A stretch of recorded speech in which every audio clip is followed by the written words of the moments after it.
Sembra un'immagine di altri tempi. Sono invece i nostri carabinieri di oggi e l'impiego dei cavalli ha una funzione tutt'altro che decorativa. Tuttavia anche la Fedelissima ha saputo adeguarsi ai tempi. I più moderni mezzi meccanizzati sono gli alleati numero uno di chi si cimenta nella diuturna lotta all'illegalità, dopo che un accuratissimo addestramento ha familiarizzato questi uomini con i motori, gli strumenti e le armi delle varie specializzazioni. Vittorio Emanuele I, che nel 1814 firmò l'atto costitutivo del Corpo dei Carabinieri, difficilmente riconoscerebbe i suoi carabinieri in queste rumorose scatole d'acciaio.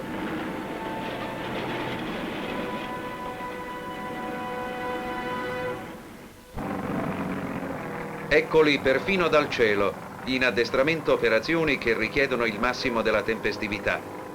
Esse presuppongono una meticolosa preparazione e una non comune disinvoltura di fronte all'imprevisto. Se non che l'organizzazione e la razionalità raggiunte nell'impiego di quest'arma suscitano per strano contrasto il ricordo delle sue origini.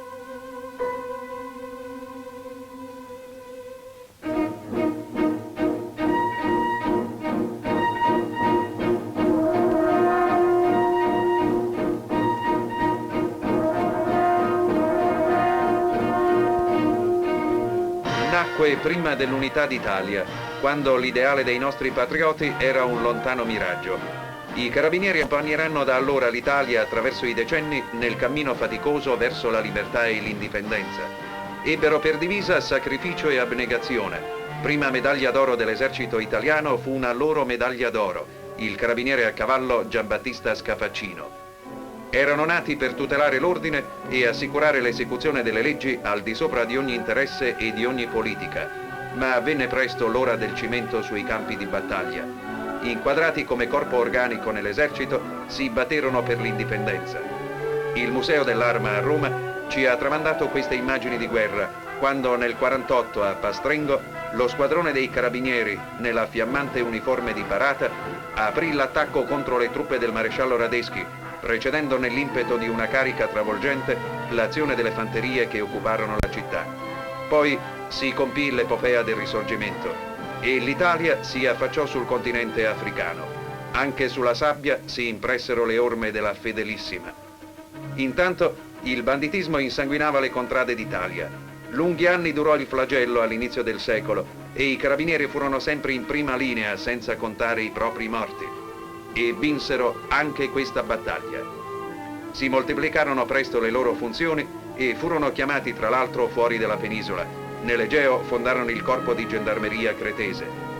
Eccoli nell'apocalittica visione di Messina annientata dal terremoto.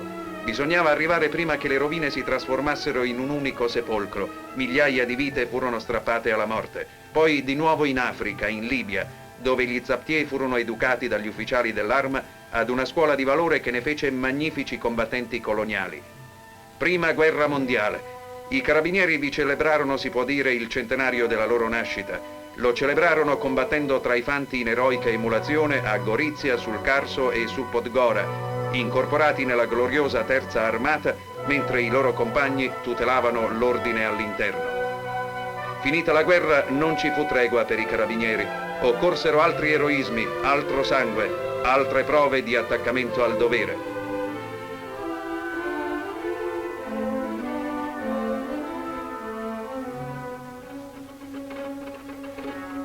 Nel 1936 il dovere li richiamò in Africa orientale.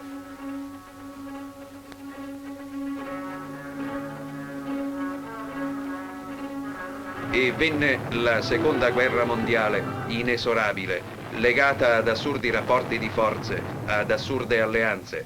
Ma il carabiniere non discute gli ordini e la sua storia si arricchì in Russia e dovunque di nuovi episodi memorabili. Uno per tutti, il carabiniere d'acquisto che non esitò ad affrontare il plotone di esecuzione per salvare gli ostaggi catturati dai tedeschi. Fosse Ardeatine, sacrario della resistenza e del sacrificio, tra le altre vittime i carabinieri d'Italia. Questi i segni del loro valore, non arida statistica di meriti, ma testimonianza attraverso il tempo degli episodi da tramandare come esempio di un attaccamento allo spirito di corpo che va oltre i limiti dell'assoluta disciplina e del coraggio. Questa è la loro storia, queste le tradizioni a cui i carabinieri di oggi ispirano il loro stile di combattenti per la buona causa dell'ordine contro qualsiasi minaccia.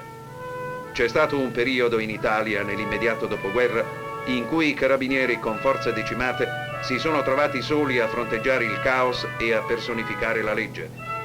La loro perfetta attrezzatura odierna rende lontano il ricordo di quel periodo di ergenza, in cui solo il coraggio e l'assoluta abnegazione servivano a fronteggiare situazioni impossibili.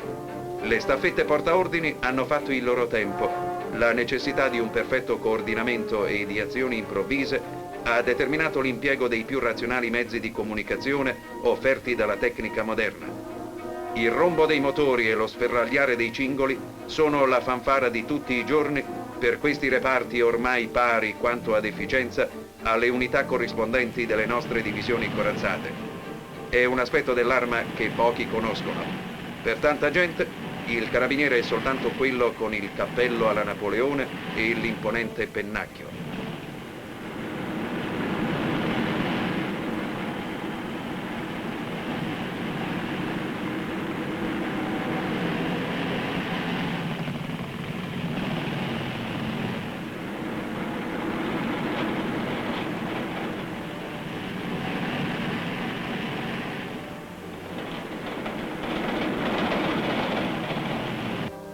La possibilità di spostamenti rapidissimi dei singoli e dei reparti costituisce un'altra premessa indispensabile per il successo in azioni di combattimento condotte secondo la tattica moderna. E questi centauri, sull'asfalto o sul più accidentato dei percorsi, non guardano il tachimetro quando si tratta di bruciare le distanze. È una scuola che fonde armonicamente destrezza e coraggio, macchine e uomini in una sintesi di valori tesi al massimo rendimento.